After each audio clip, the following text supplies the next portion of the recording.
Yes. The next session is titled as Devdasis, the Women of Pride. And it is going to be a presentation by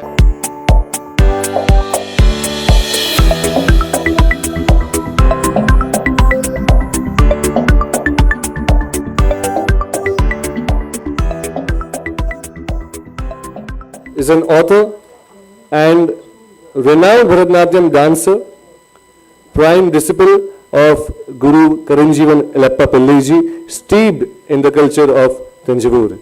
She has performed in every major festivals in India as well as covered more than 10 countries abroad at prestigious forums. I think that calls for an applause.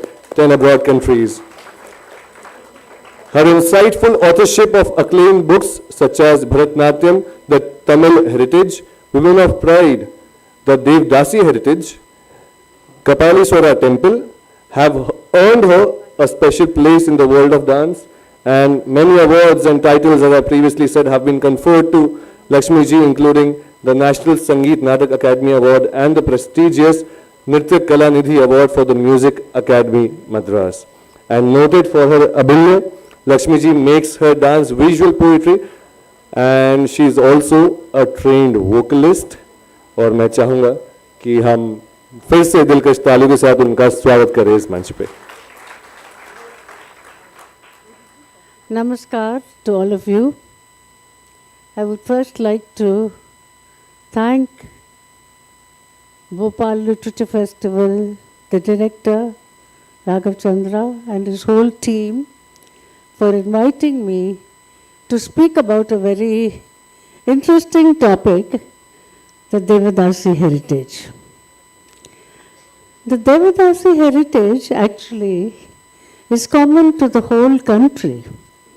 There have been Devdasis all over India serving the temples, serving the kings, and also being entertainers. How I got to be interested in this topic is something that you would like to know. I had visited the famous temple of Tanjore, built by Rajaraja Chola more than 1,000 years ago. And I went with an epigraphist who was showing me around the temple. And as a young dancer, I was taken aback to notice that in the inscriptions they had the names of 400 dancers who were recruited by the king to serve in the temple. Now this was in the 11th century. So this was an amazing fact, and I felt as a dancer, as a young upcoming dancer, I should know more about their history. That is how I started researching the temple dancers, the Devdasis, who were all over South India, particularly Tamil Nadu. I noticed that in my research, Devdasis or celestial dancers had been written about even in our Puranas. Even the Vedas talk about celestial dancers. And sometimes the gods, who were against some of the rishis, sent these perfect celestial dancers to disturb them and seduce them too.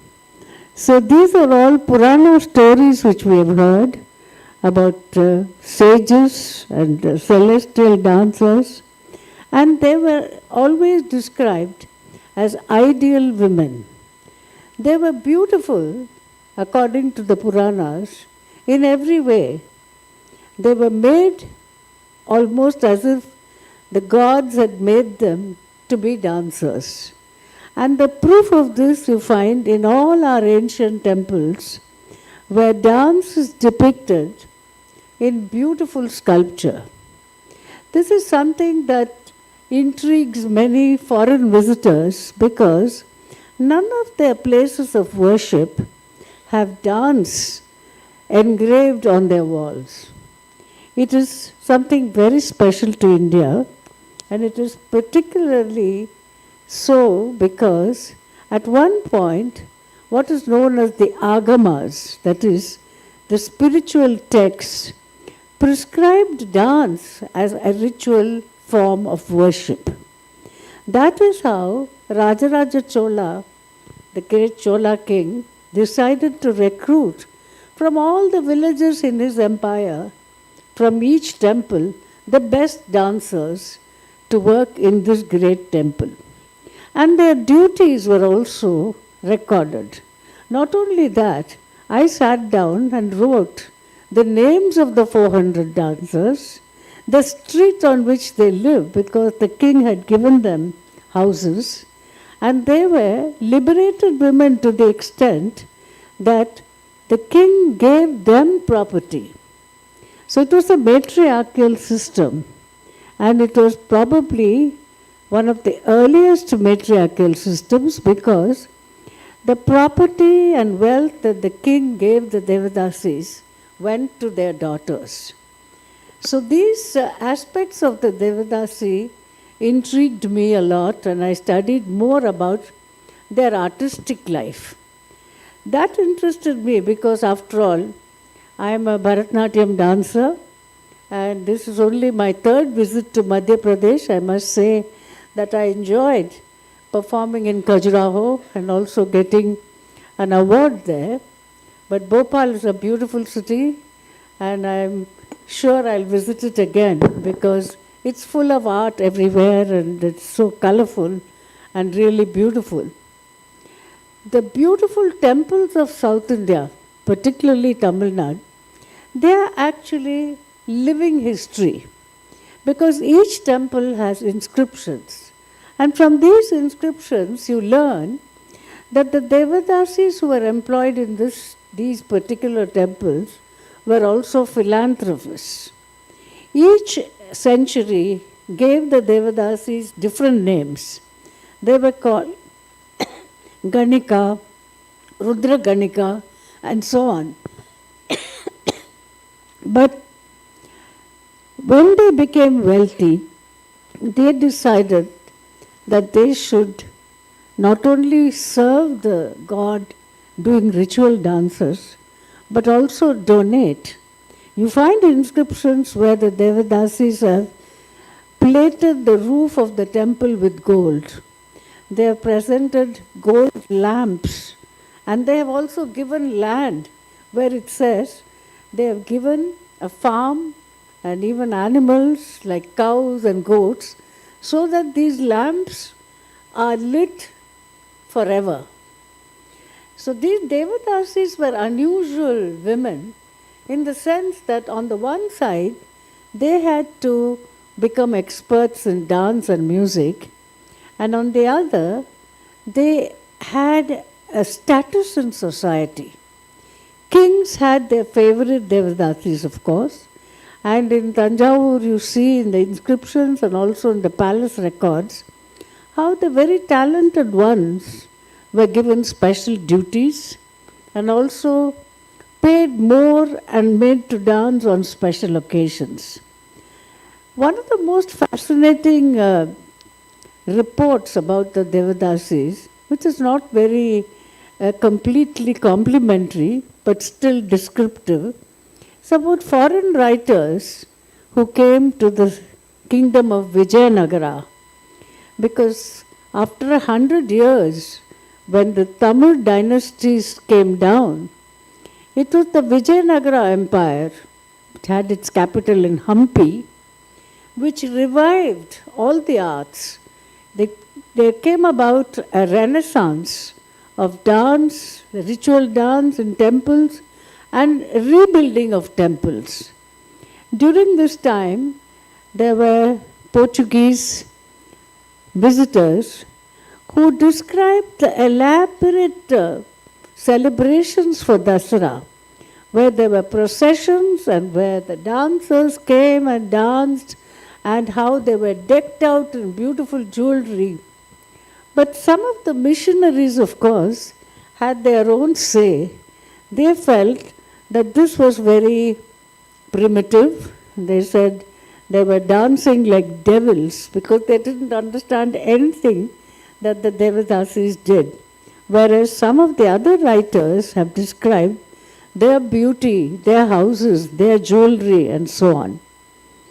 It so happened that the Devdasis had to go through a ritual to become a temple dancer. It was called being married to the god. When I first started learning Bharatanatyam, in the early days, one of my gurus taught me a dance which at that time I didn't understand fully. Later on, when I was writing this book, I realized that padam, it's a poetic song, really describes what a Devadasi was, because she says, my husband who married me when I was a very young girl is beckoning me, O Krishna. So I have to go, but I will never forget you. You will always be in my heart. Just as the lotus blooms when the sun rises, my heart will be filled with love for you, Krishna. So this song is part of the dance repertoire of Devadasis. They were also trained in ritual dances which are to purify the temple. For example, every day, even today, there are the 8 corners of the temple. And every day the priest goes around doing small ritual pujas. But when the Devadasis were still there, working in the temples, it was their duty to follow the musical party, the instruments, the mridangam and so on, and also the guru who recited the syllables of dance, and do a small ritual dance. These were called the kavutvams. Now, this was a very important aspect of their life because they not only re-sanctified the space around the temples, but they were also expected to do this every day, at least 4 times a day. And when they became part of the palace, like in Tanjavur or any other big kingdom, their rituals included a royal maryada. That is, every time the king left the palace and returned, the Devadasi used to light a lamp and remove the effect of the evil eye as the king entered the palace.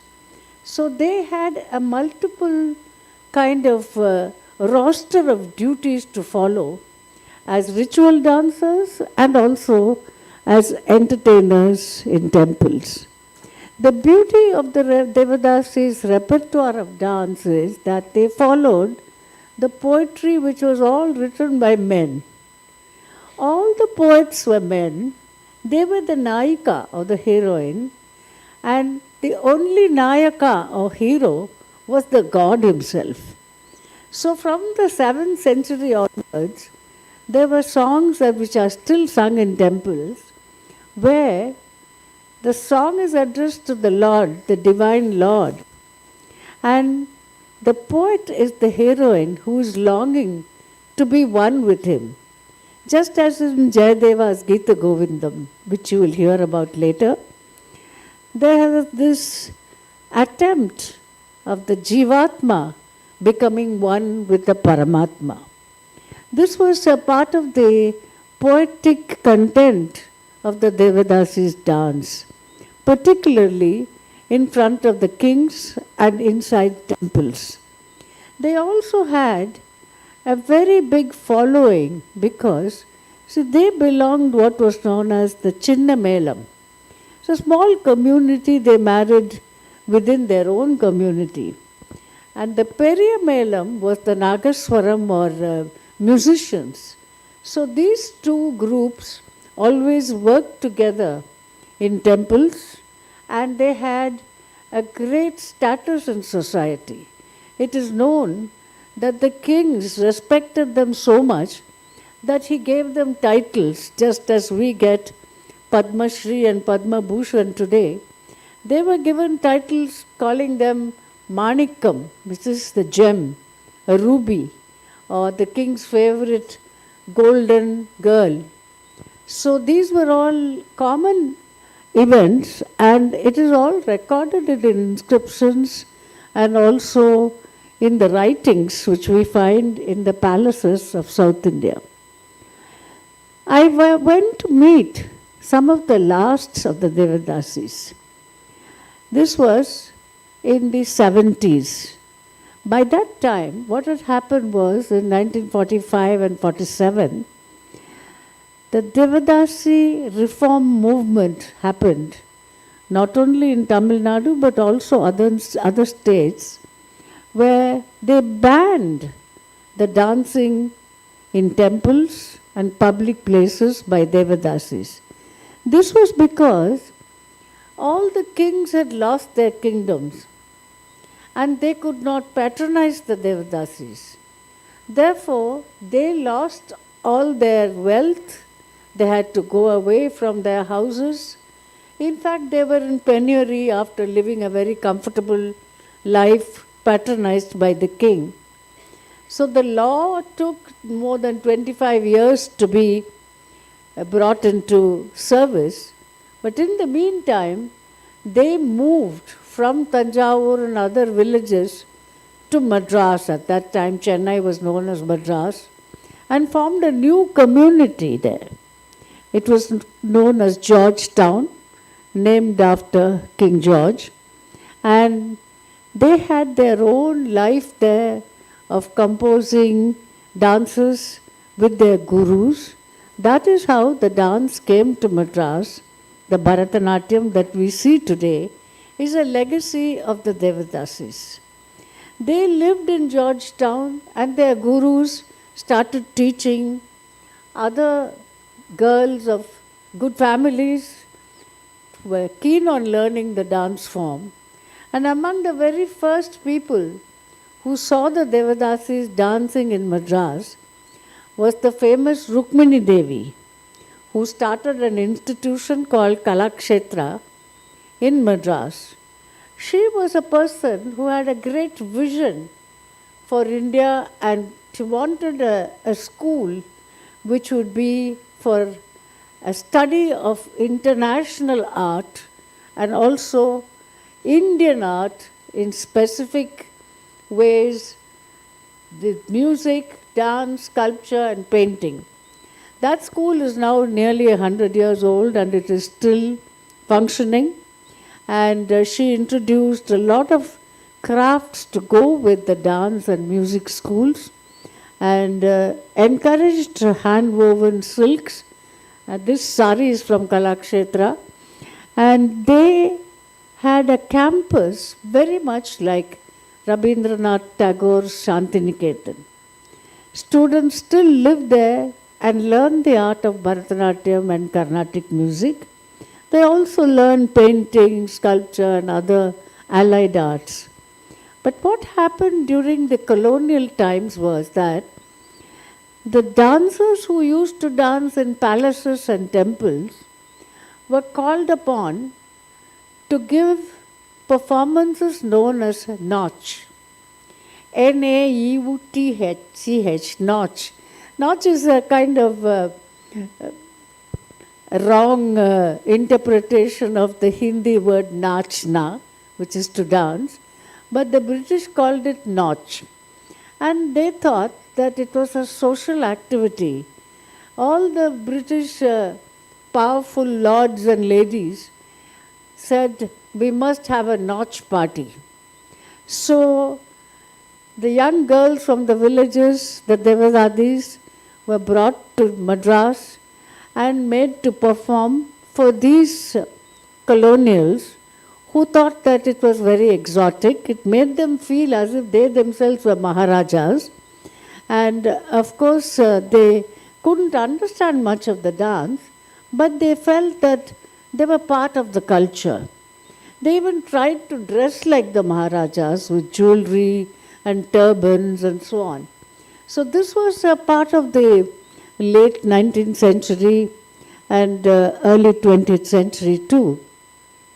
The problem with the Devdasis, eventually made a dent in their lifestyle because they lost their right to dance in the temples. And this was a big loss to them because they felt that the sacred duty of dancing in the temple gave them the reason to be special and also to get special honors because the temple treated them with great respect. And the priests, of course, were the rulers of the temple, and very often when the marriage ceremony took place, it was the priest who tied the marriage pendant called thali around the neck of the Devdasis. That is why one of the chapters which I have written is that they were wives of the gods but slaves of men. So the idea of the Devdasi became even more popular in the 20th century only because she was known as a courtesan. People would not have been interested in the Devdasi at all if she was only called a sacred ritual dancer. People were fascinated by the fact that at that early time in our country, a woman could be so liberated as to be leading her own independent life as a courtesan. Now, in Indian history, you find that the courtesan's life is well described and approved. In fact, in texts like the Kama Sutra and Arthashastra, you have a lot of description of courtesans and all the 64 arts which they were supposed to master to become the ideal courtesans. And in the Indian Tamil epic called Silappatikaram, the ideal dancer is described. She had to train for 7 years under a guru, and she had to learn to play all instruments, and also she was the ideal entertainer. So she described her arangetram or initial performance, her debut performance, is described in great detail in this epic in Tamil. So the Devdasi's position, which was very high, even in the famous Balaji temple, Tirupati, there are inscriptions which tell you that a famous Devdasi donated gold to plate the Vimana of the temple. Even kings often gave them a very big status that today you have statues of Devdasis standing next to kings which are placed in the temple. So the history of the Devdasis is something that has had many, many facets which are not only fascinating but also intriguing. The last of the Devdasis whom I met were all in Tanjavur and Tiruvarur, and they were telling me all about their ancestors, their grandmothers, their great-grandmothers, how they lived and who patronized them. In fact, there are legends such as, there is something called the Ter, the temple chariot. It is huge, like the Puri Jagannath temple car. The one in Tiruvarur apparently was so big that it was very difficult to pull it, even by hundreds of people. So once when the king was present and had the ritual done, the car wouldn't start. A young boy got into a trance and he told the king that this particular Devdasi who lives here, if she comes and touches the rope, this temple car will move. So in all humility, the king had to go and invite her, and she belonged to a very well-known Kondi family. She came and told the king, if I make the temple car run, then you must promise to give special mention in the temple and special honors for our entire family for the next several generations. So it was intriguing and interesting for me to meet a woman from that ancestry who still lives in Tiruvarur, who still gets the temple honors on the day of the Ter procession. So the importance of the Devdasi in temple ritual was so big that people respected her. But there were also others, like zamindars, who exploited them in their own way. But this was a time when such things were very common and was not looked down upon. The talent of the Devdasis was so well admired that many of them, when they moved to Madras, not only performed on the stage, but also felt that their life earning by dancing was fading out. And at that time was when the Tamil cinema came into being.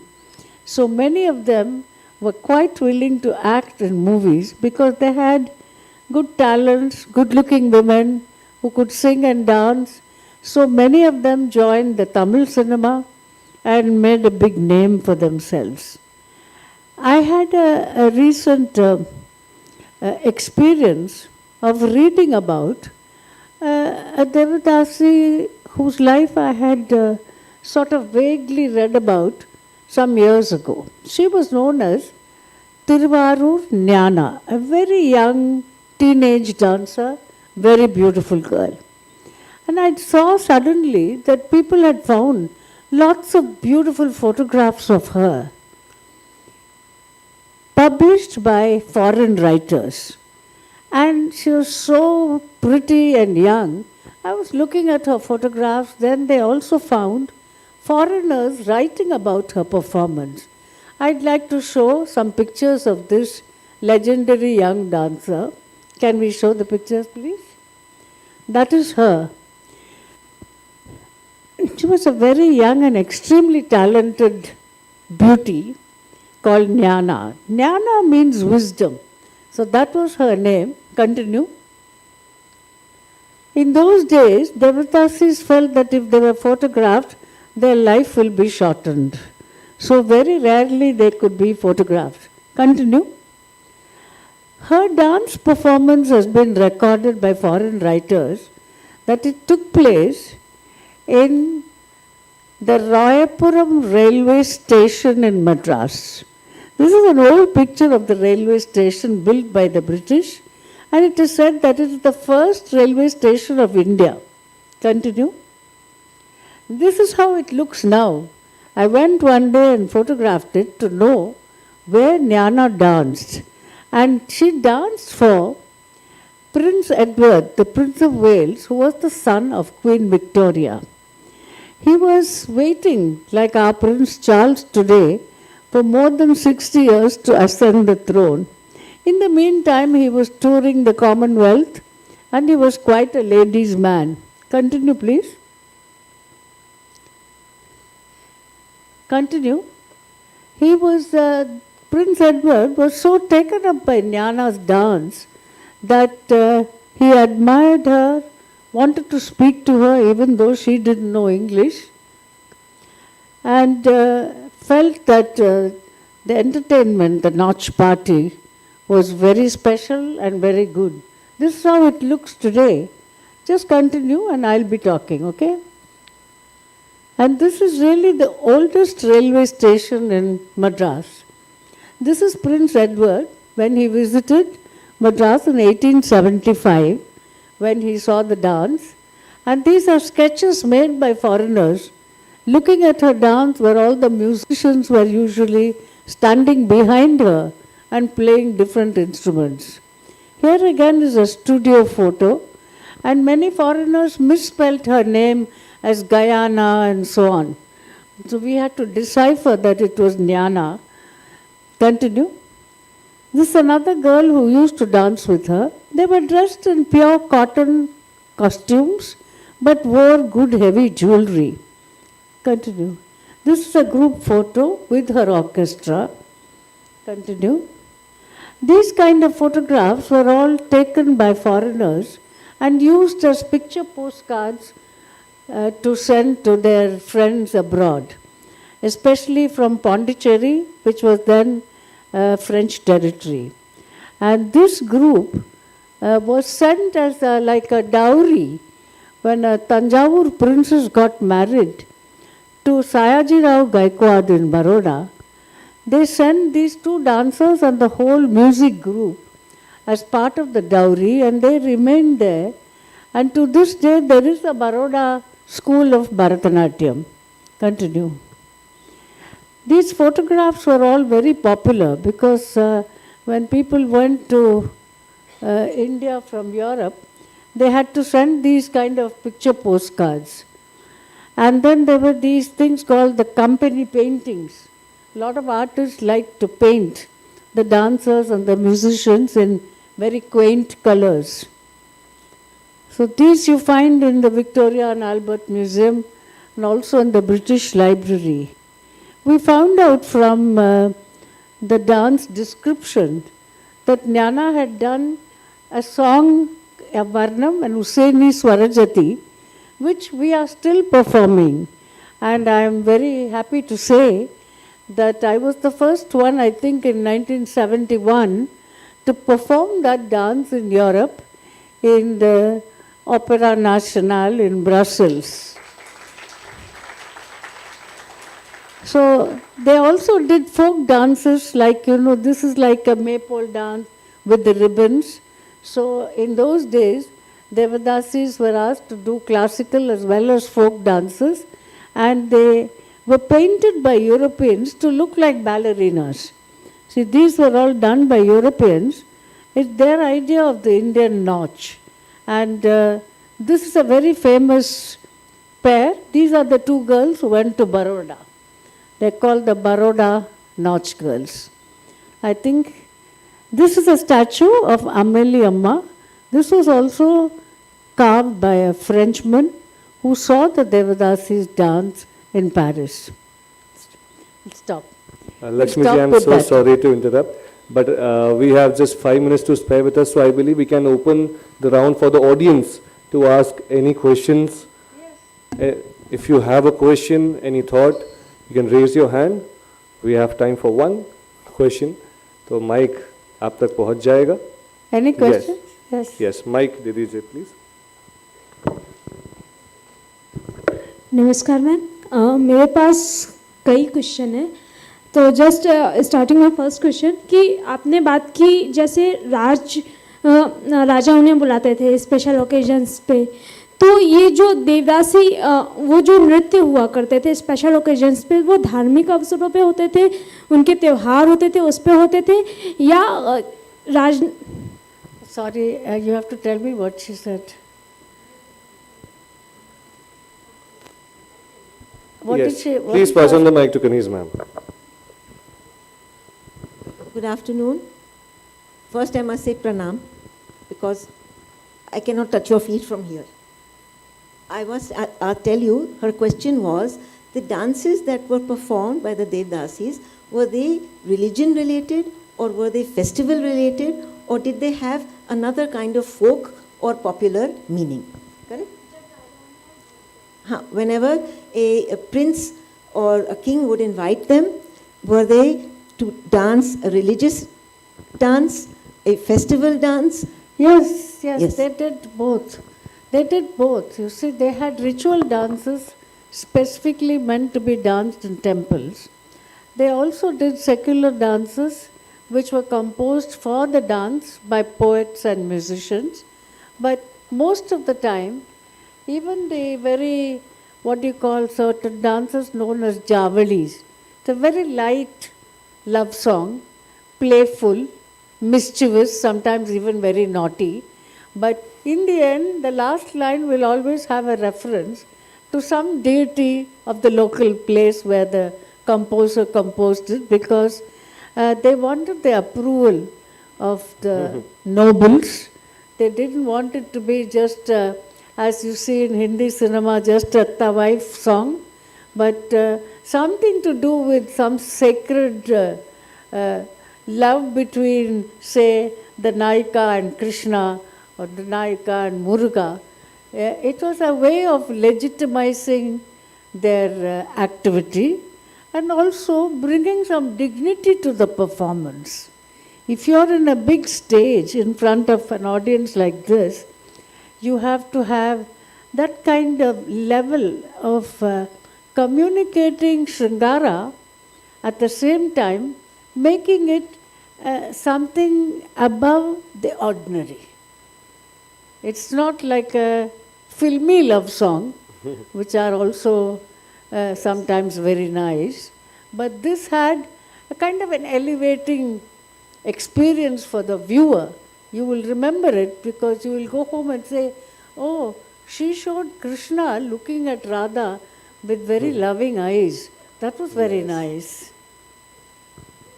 Thank you so much, Lakshmi ji. मैं चाहूँगा जोरदार ताली. A big round of applause for her.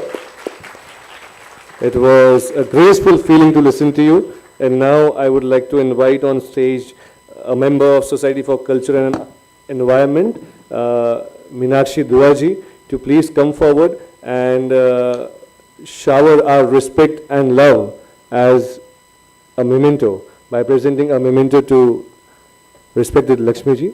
और मैं चाहूँगा तालियों से हम उनका अभिनंदन करें.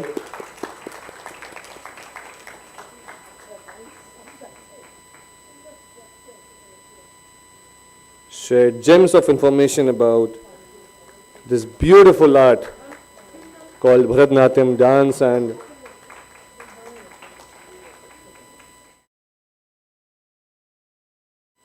our community. Yes, there it is. The mascot of BLF 2023.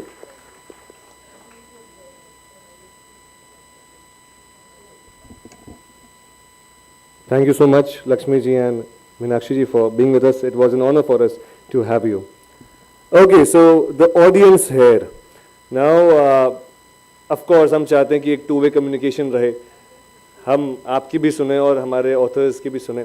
So, एक quiz question हर एक session के बाद इस screen पे visible रहेगा, right? इस screen. अच्छा लग रहा है, nice. Okay, so वो quiz question कि ऑफ कोर्स अगर आपको आंसर पता है तो आप हाथ खड़ा कीजिएगा. हर एक शख्स को एक चांस मिलेगा. We also have a gift for you and it won't be a cheque but yes, एक अच्छा खासा गिफ्ट रहेगा. So I would request the audio and video team to please present the first quiz question of the first day.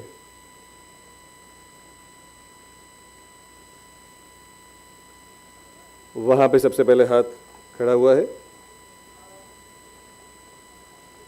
Yes, उन तक mic पहुंचा दिया जाए.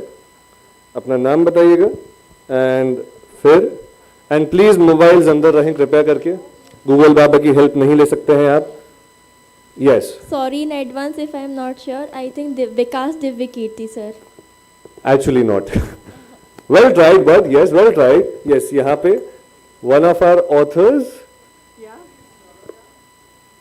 It is no ma'am, so sorry. वहां पे no, so sorry. One try each. Anyone else? Which IAS officer has written the book A to Z of the Civil Services? Do we have someone from the Civil Services background or someone, any UPSC aspirants है? कौन UPSC aspirants है यहाँ पे? अब हाथ नहीं खड़ा करेंगे because जवाब नहीं पता है ना. हाँ. Anyone? अच्छा चलिए मल्टीपल ट्राई भी अलाउ कर देते हैं, नो वरीज. अगर दूसरा जवाब भी आपके जहन में हो, दिमाग में हो, तो आप बता सकते हैं. कोई बात नहीं, गिफ्ट बच गया तो मैं घर ले जाऊंगा. Just kidding. Anyone? Anyone?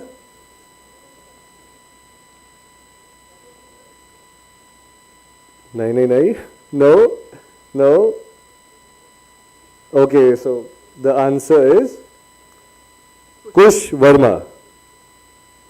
Kush Verma, right? Okay, great. कोई बात नहीं, हम सेकंड क्विज क्वेश्चन का इंतजार करेंगे. ऑफ कोर्स आई होप थोड़ा इजी रहा. मुझे भी नहीं पता था, मुझे भी आंसर देखने के बाद पता चला. So no worries with that. Okay, great everyone. So